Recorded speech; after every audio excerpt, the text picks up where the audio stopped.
ಸಂಜೆ ಸಿಎಂ ನೇತೃತ್ವದಲ್ಲಿ ಸಚಿವ ಸಂಪುಟ ಸಭೆ, ಸರ್ಕಾರಿ ನೌಕರಿ ಆಯ್ಕೆ ವಿಳಂಬ ಸೇರಿ ಹಲವು ಚರ್ಚೆ. ನೀರಾವರಿ ಅನುದಾನ ಗ್ಯಾರಂಟಿಗಳ ಬಗ್ಗೆಯೂ ಮೀಟಿಂಗ್.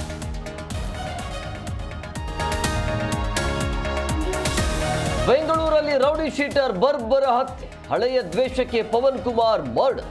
ಸಂಪಿಗೆಹಳ್ಳಿ ಠಾಣೆಯ ಥಣಿಸಂದ್ರದಲ್ಲಿ ಕಗ್ಗೊಲೆ.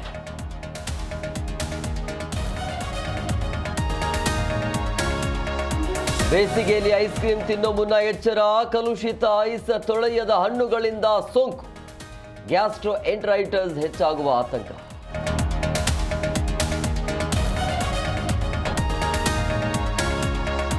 ಹುಬ್ಬಳ್ಳಿಯಲ್ಲಿ ರಣಜಿ ಟ್ರೋಫಿ ಫೈನಲ್ ಪಂದ್ಯ, ಕರ್ನಾಟಕ ಹಾಗೂ ಜಮ್ಮು ಕಾಶ್ಮೀರದ ನಡುವೆ ಸೆಣಸಾಟ. ಉಭಯ ತಂಡಗಳ ಆಟಗಾರರ ಅಭ್ಯಾಸ.